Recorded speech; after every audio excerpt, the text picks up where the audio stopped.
ليتك دوما قريب.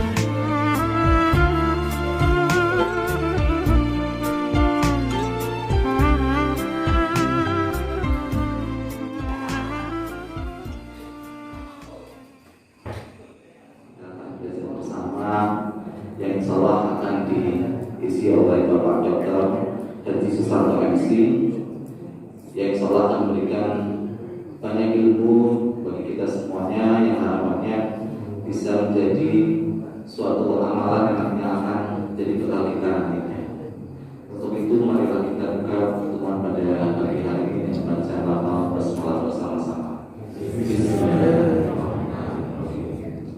Untuk kita waktu, kami persilakan Bapak Dr. Haji Susanto MSc, kami persilakan.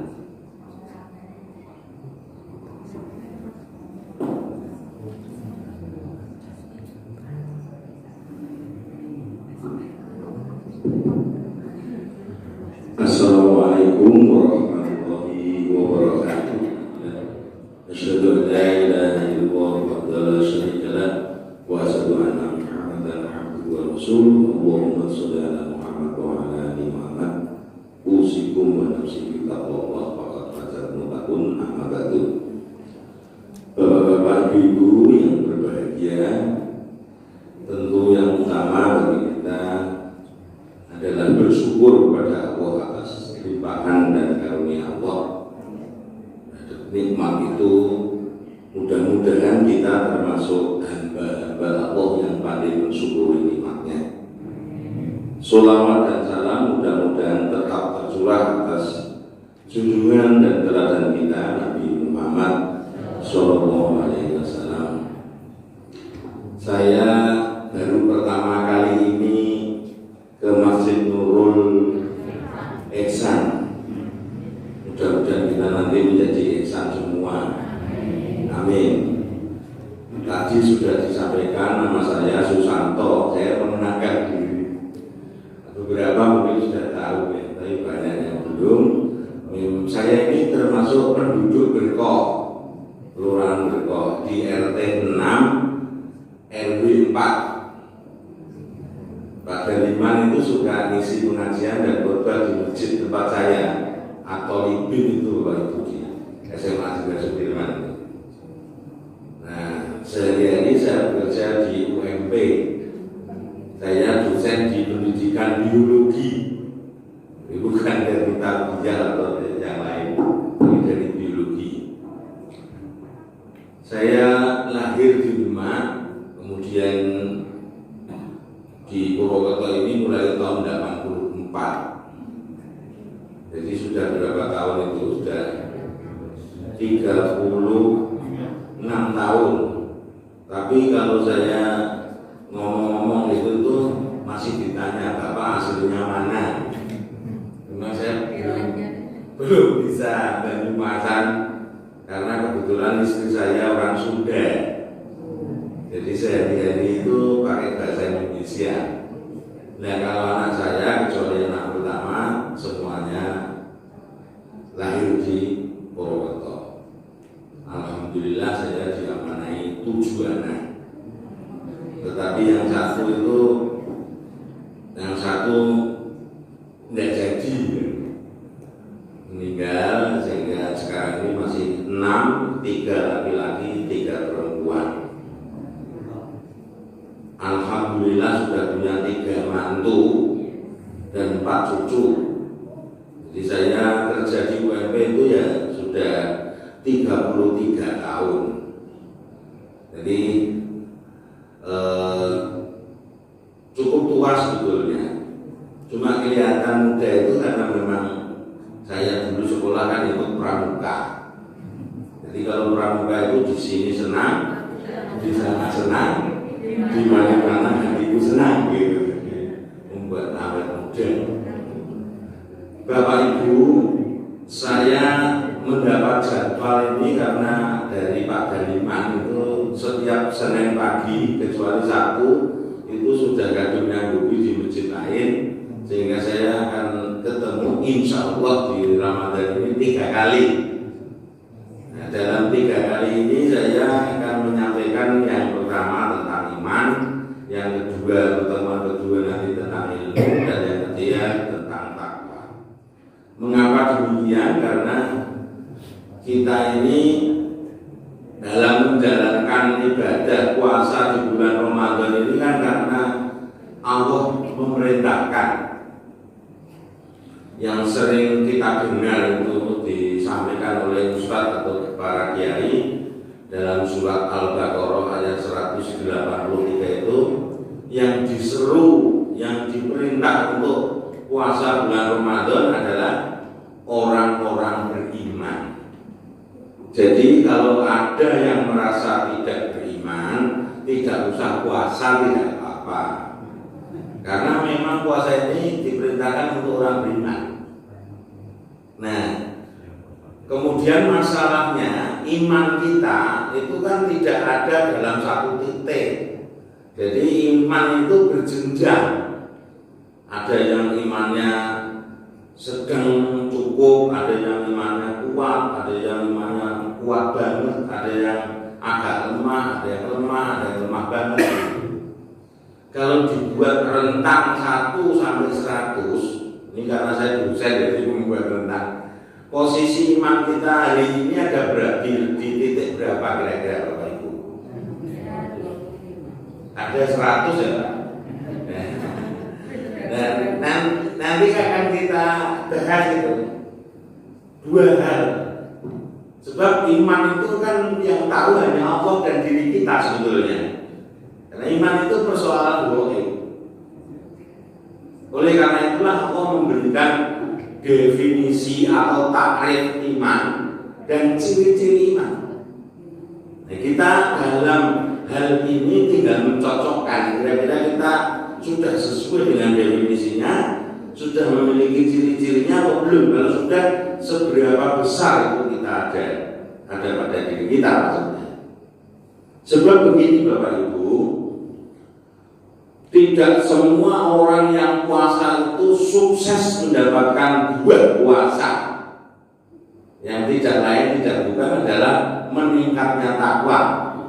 Seruan Allah dalam surat Al-Baqarah itu kan, ya ayyuhalladzina amanu kutiba alaikumusiyam kama kutiba aladzina min qablikum la'alakum tattaqun. Jadi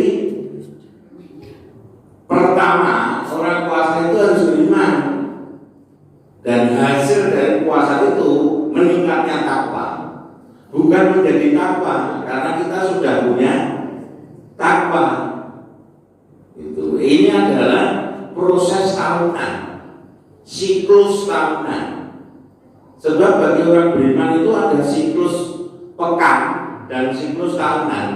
Setiap pekan kita diingatkan Allah melalui khotib, menjadi rukun khotbah itu untuk mengajak meningkatkan takwa. Di antaranya, misalnya khotib itu akan selalu mensitir surat Ali Imran 102 misalnya. Ya ayyuhalladzina amanu.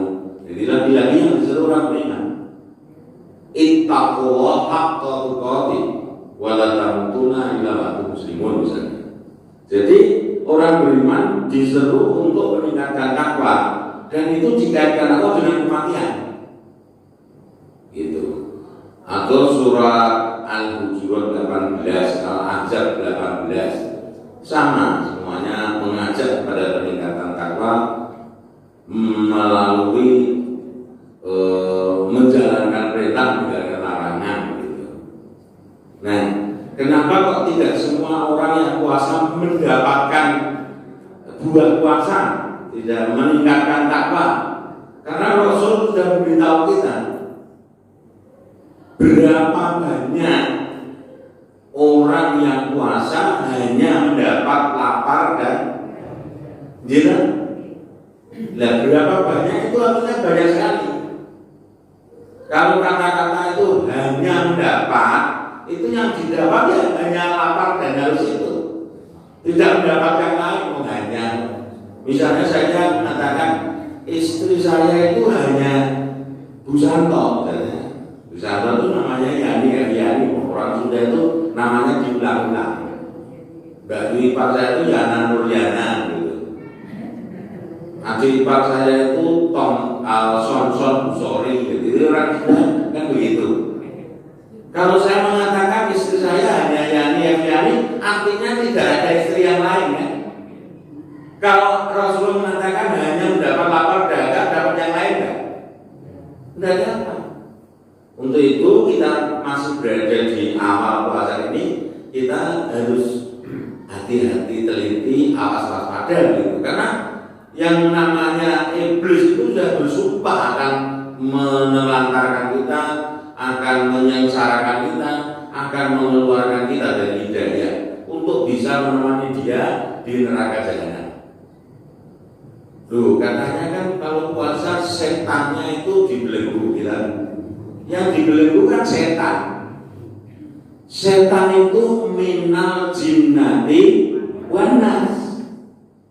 Setan itu sifat, wujudnya itu bisa dari jin, bisa dari manusia. Tapi kalau iblis itu memang dulu ketika mereka dikumpulkan suruh sujud menghormat Adam, tapi ada satu yang tidak mau. Kemudian disebut Allah iblis itu. Nah, itu punya teman seperjuangan mereka, karena sudah bersumpah iblis itu untuk menggelincirkan, untuk menyesatkan anak turun Adam. Itu temannya, sahabatnya namanya setan. Buktinya kalau setan itu manusia apa? Kalau ada orang berantem tuh, Abdul Mulut kan setan gue ya, bisa gue bersetan lah, setan begitu kan, setan sama setan. Jadi setan itu bisa dilihat suatu waktu. Siapa setan itu? Setan itu ya siapapun dari jin dan manusia yang tidak setuju kalau Islam ini dilaksanakan secara kafah, itu setan.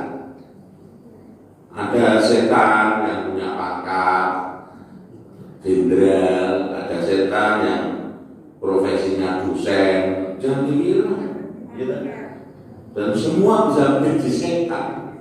Nah ini Bapak Ibu kembali ke persoalan puasa kita, bahwa yang diseru itu orang beriman. Nah, definisi iman itu Allah berikan di antaranya dalam surat Al-Hujurat ayat 15. Bapak Ibu perlu ketahui, ayat 15 ini merupakan jawaban dari pertanyaan orang-orang Arab Badui di ayat 14-nya. Jadi sekelompok orang Arab Badui itu mendatangi Rasulullah, kemudian menanyakan, kemudian mengatakan, kami telah beriman. Al-Hujurat 14 ya. Nanti jadi cek yang nyata dicatat. Nanti dicek lagi. Tetapi jawaban Rasulullah atas bimbingan Allah, kamu belum beriman. Katakan saja kamu telah Islam. Ya, jadi Islam tapi belum beriman, karena memang di dalam Islam itu ada 3 tingkatan: Muslim, mukmin, mutakin. Yang paling tinggi itu mutakin. Maka kita disuruh puasa juga untuk mutakin, lalakum tatakum. Apapun itu orang beriman diseru itu untuk meningkatkan takwa. Karena surga itu disiapkan Allah untuk orang bertakwa. Ali Imran ayat 133. Wasari'u ila maghfiratin min rabbikum wa jannati arduha samawati wal ardu uqidat lil muttaqin. Bukan uqidat lil mu'minin, lil muslimin. Apalagi uqidat lin nas, tidak ada. Uqidat lil muttaqin. Maka ada siklus pekan, ada siklus tahun, ada yang harian. Kita itu harus selalu meningkatkan takwa. Nah, orang-orang Badui itu sudah sholat, puasa dan lain-lain, tapi mengatakan beriman, kok jawabannya kamu belum beriman. Katakan saja kamu telah Islam. Dan apa yang kamu lakukan itu semua tercatat, Allah tidak akan dolimi, ada balasannya. Nah, kalau dengan demikian yang beriman yang gimana? Nah, itu jawabannya di ayat berikutnya, Al-Hujurat 15. Innamal mu'minuna alladzina amanu billahi wa rasulihi summa lam yartabu wa jahadu bi amwalihim wa anfusihim fi sabilillah. ulaika humus shadiqun. Jadi definisi tentang beriman, orang beriman itu ada 3 yang harus dimiliki. Dan di situ Allah menyatakan dengan alif tauhid, itu sungguh, itu inna. Jadi yang kebangetan kita ini, Allah itu seandainya tidak usah menyangakan, itu kita sudah percaya. Kalau orang mengatakan sungguh itu kan untuk meyakinkan, gitu kan. Misalnya saya mengatakan pada pembawa acara tadi, Mas siapa? Mas Rizal. Mas Rizal, saya ini dosen UMT. Itu kalau saya memang terpercaya, itu sudah nggak usah sungguh saya itu sudah nggak usah kan? Atau memberi berita sungguh ini saya dengar langsung. Jadi untuk meyakinkan orang yang mendengar itu kan dengan kata-kata sungguh, gitu kan. Nah, Allah ini menyatakan innamal mu'minun, sesungguhnya orang-orang yang beriman, alladzina amanu billahi wa rasulih, 1 itu hanya beriman pada Allah dan Rasulnya.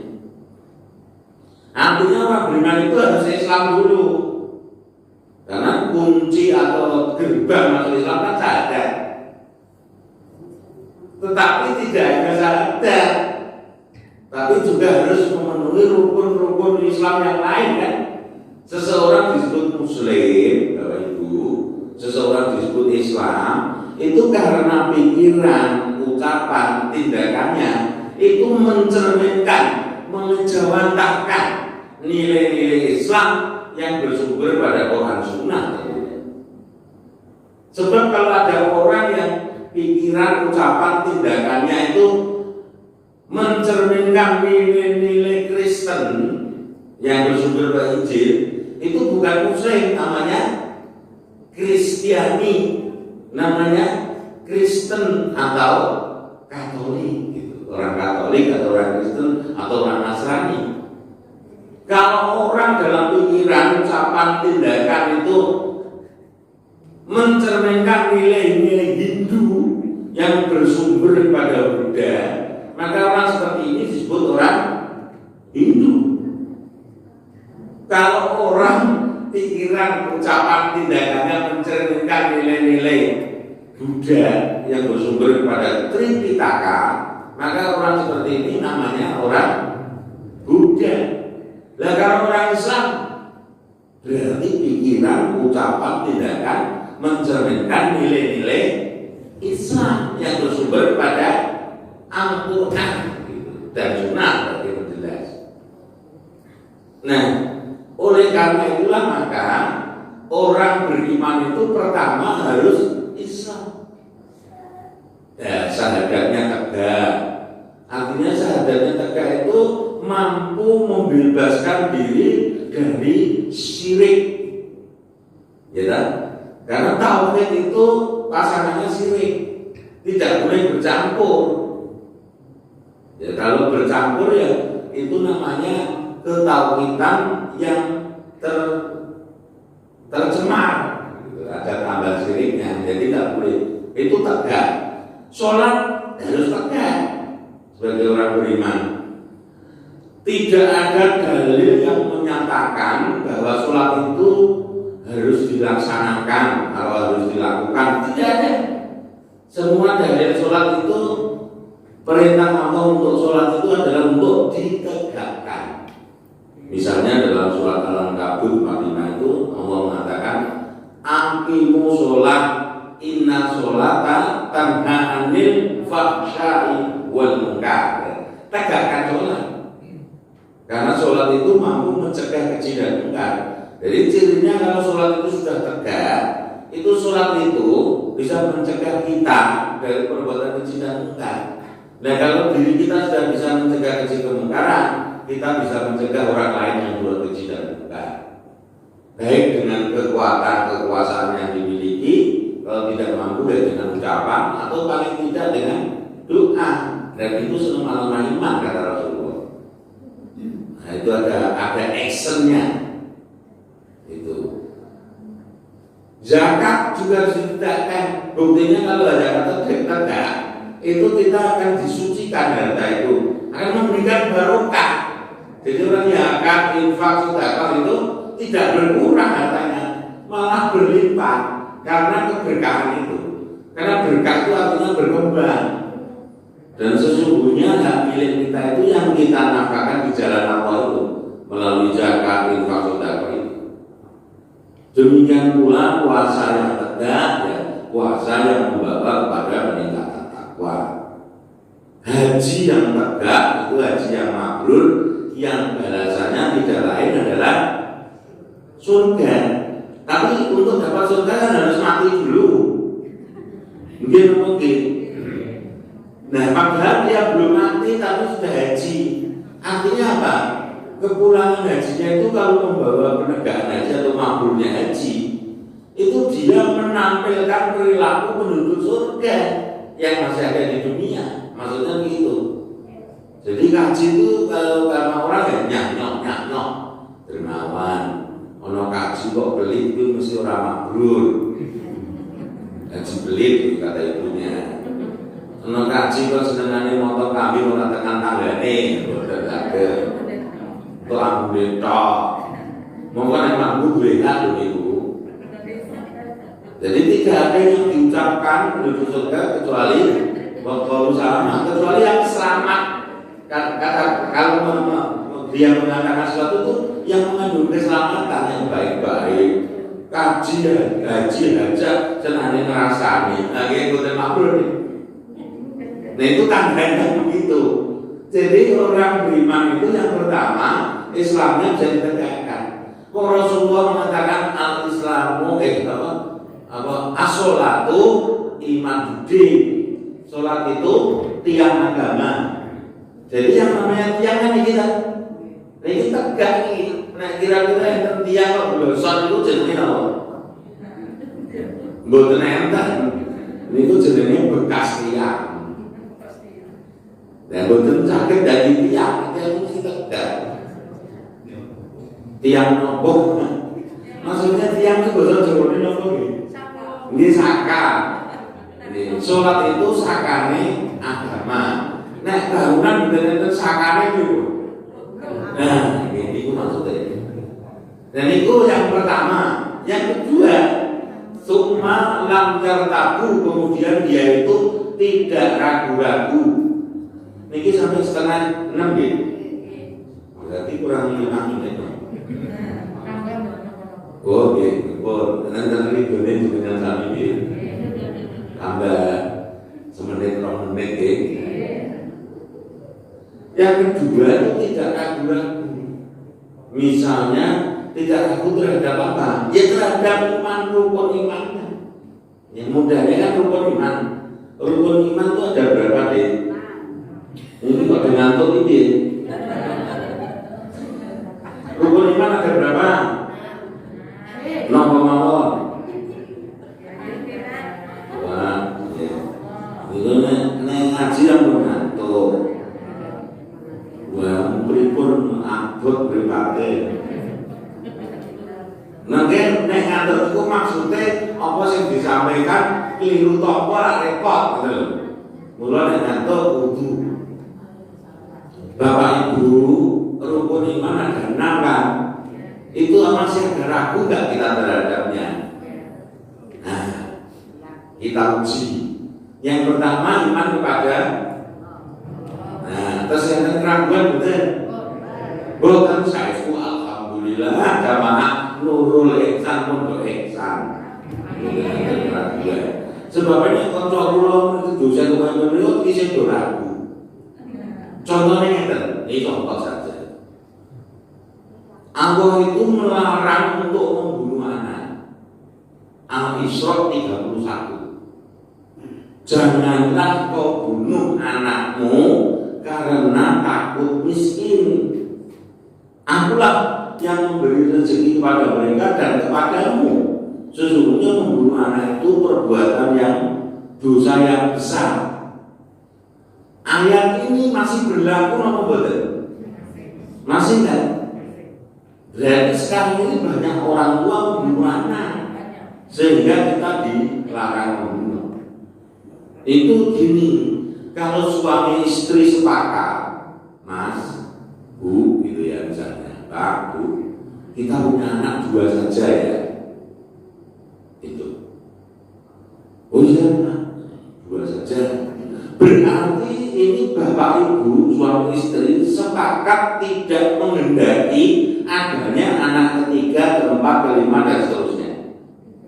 Supaya tidak ada anak ketiga, keempat, kelima dan seterusnya harus dibunuh. Iya kan? Caranya dengan gimana? Dengan kontrasepsi. Kontra itu artinya menyerang. Konsepsi itu kehidupan. Itu peristiwa biologi. Tadi saya kenal diri sebagai dosen biologi ya. Pertemuan antara sperma dan ovum, bibit laki-laki dan perempuan, itu namanya konsepsi. Itu yang dicegah, itu yang dilawan. Kontrasepsi itu dibuat oleh Yahudi Nasrani untuk depopulasi. Depopulasi itu mengurangi jumlah muslim, mukmin.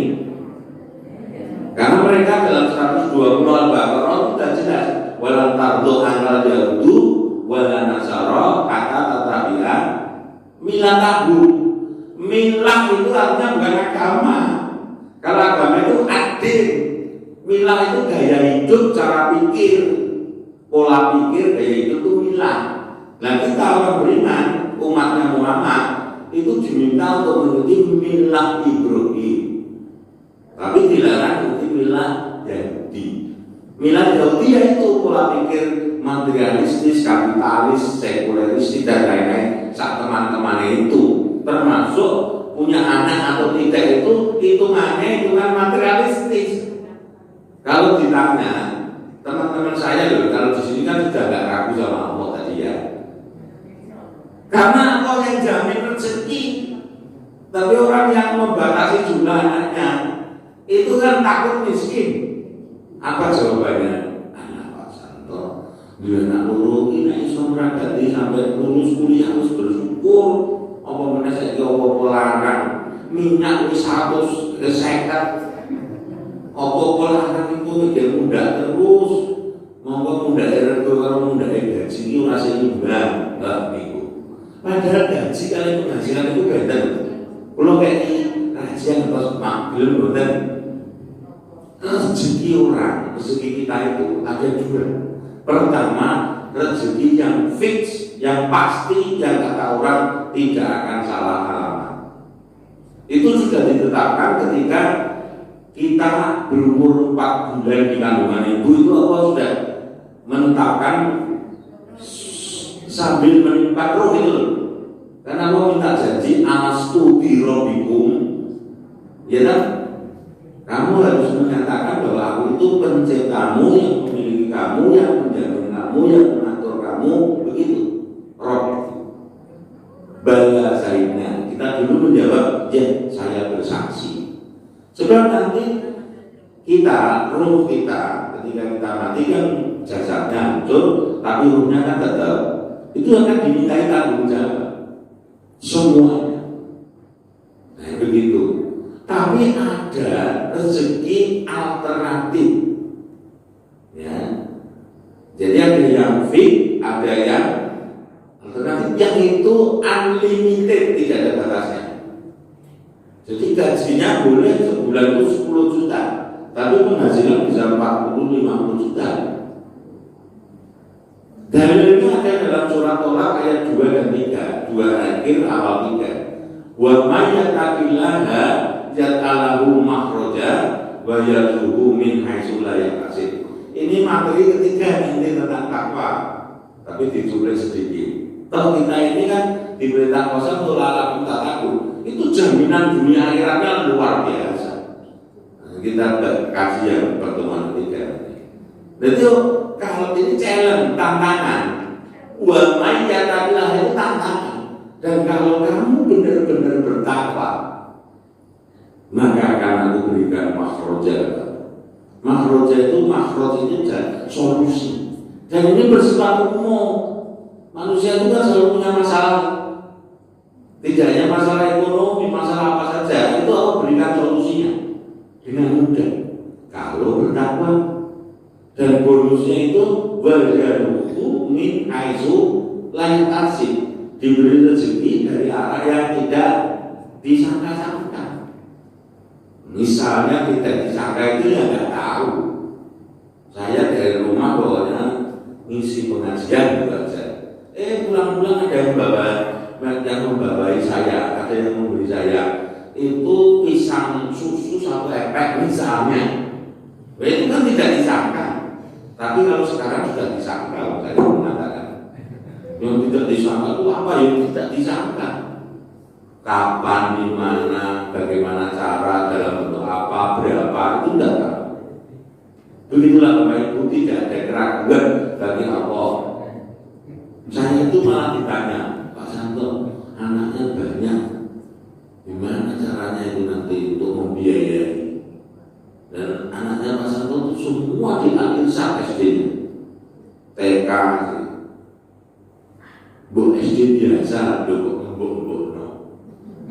Kalau dia nanya juga, loh Pak, SD Al-Irsyad kenapa kok dikomentari itu? Belum mahal saja. Coba Bapak Ibu ngerti SD Al-Irsyad kan? Itu terkenal mahal atau bagus? Nah, ada dua kan? Mahal kan? Ono rego rupa. Nek kepengin apik larang pun lumrahe, gitu kan? Saya itu ingin anak saya mendapat pendidikan terbaik. Adapun mahal harganya, ya saya bayar. Saya orang tua, saya tanggung jawab pada sekolah paling lama di dunia itu sekolah SD. Kenapa ya tadi nulis-nulis SD? Gitu. Namanya pendidikan dasar yang umum ya sih. Itu yang menentukan nanti bangunan di atasnya. Saya tidak sembarangan di anak-anak. Loh tapi nanti itu sekolah sampai kuliah. Loh kan nanti itu belum terjadi ya beda itu. Nah nanti terus saya lebih kaya dari sekarang, lebih kaya lagi gimana? Kan nggak ngerti. Allah itu bagaimana persangkaan makhluknya. Kita perasaannya baik akan mendapat kebaikan, perasaannya harus positif, membuat pikiran akhirnya membunuh anak dianggap biasa. Itu karena perasaannya jelek sama Allah. Lah kalau kita merasakannya jelek sama Allah itu gimana coba? Selain membunuh itu dosa besar, yang kedua itu nyepeleknya Gusti Allah. Orang percaya sama Gusti Allah, nek rezeki itu sing jamin Gusti Allah. Tidak hanya si kita, si anak kita. Orang tua dulu itu anak itu bawa rezeki saya buktikan. Ini bukan kabar alhamdulillah ini dari dia. Anak lo 5-6 niku sing sekolah alhamdulillah kantun kali. Jadi nek nyebrang sungai itu pulang pun lewat tengah. Mogak itu. Kenapa kok saya di Berkau itu? Karena saya pindah rumah 3 kali. Di rumah Abdul berangkat sekolah, sisanya di nyaur utang, sisanya untuk rumah berikutnya dan seterusnya. Ini rumah. Jadi ini sudah lebih dari 5:30 insya Allah itu setelah masak. Betul masak dan sahur ini. Nah itu begitu Bapak Ibu. Jadi kita tidak ragu kepada Allah, tidak ragu kepada kitab Allah, pada Al-Quran itu tidak ada keraguan. Tapi kita ini masih ragu, buktinya apa? Ada ayat yang ditaati, dilaksanakan perintahnya, ada yang tidak.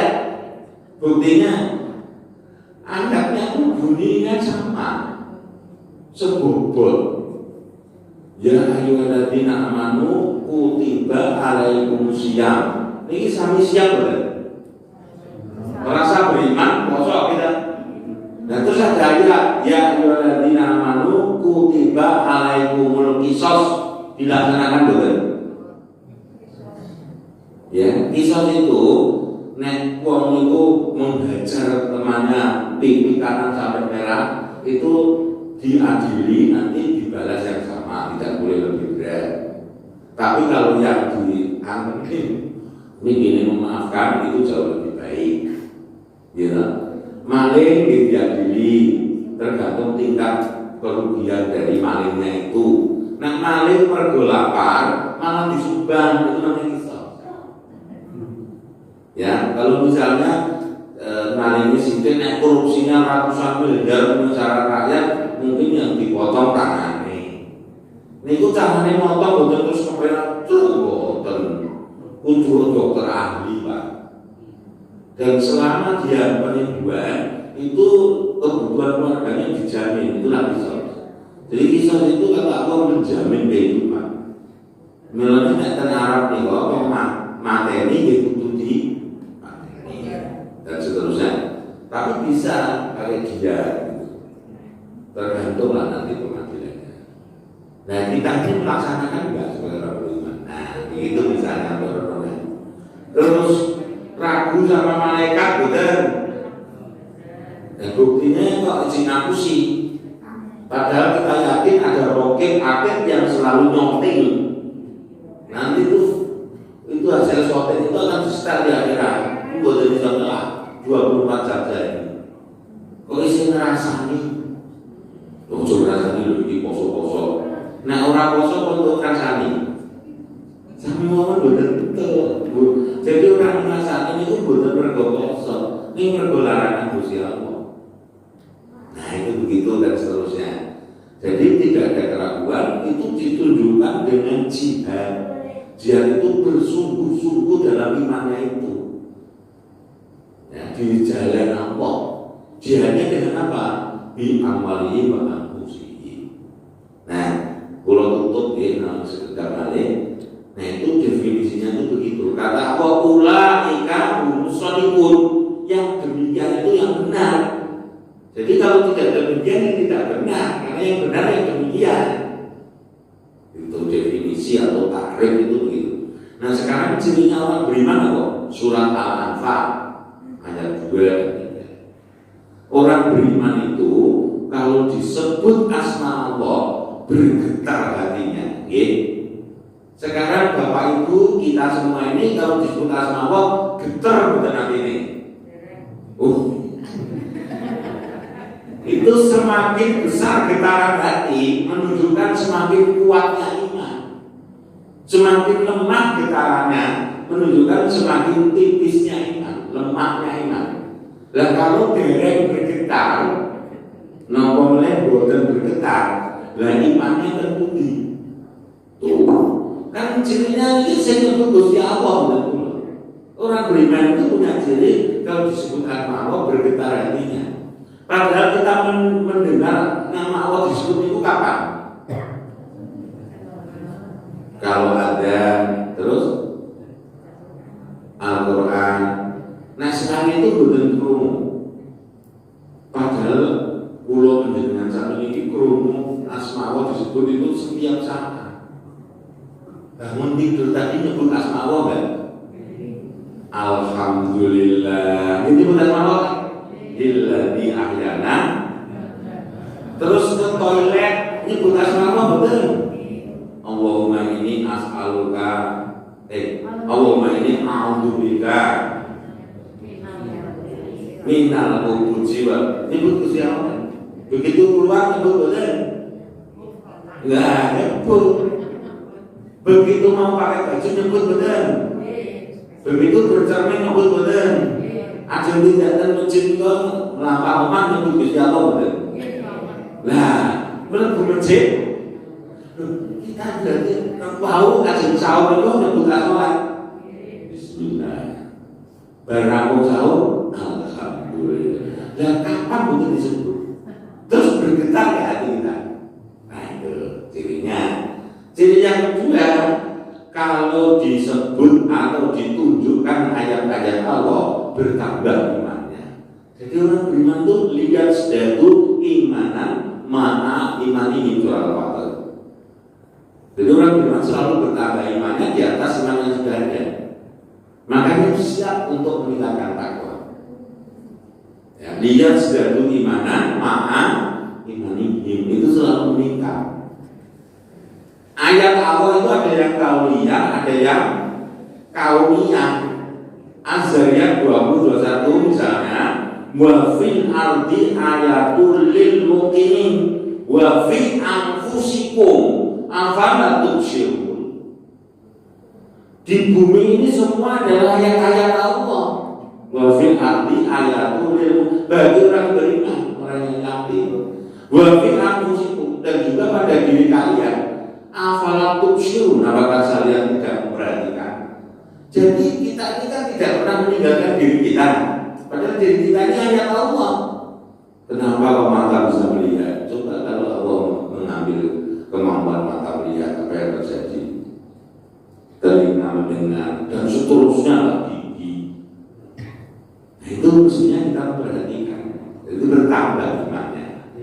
Ya begitu Bapak Ibu dan seterusnya. Yang mendirikan sholat, yang menegakkan zakat dan seterusnya. Saya kira itu yang saya sampaikan tentang definisi dan ciri-ciri iman dengan segala konsekuensinya.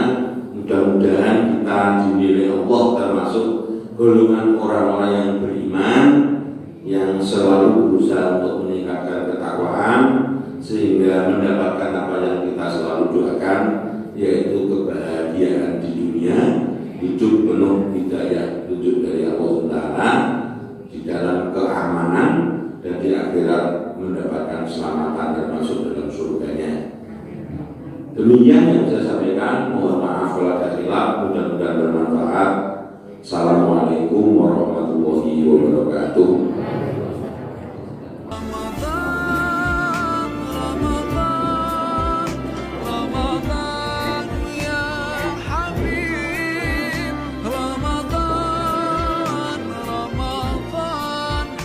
ليتك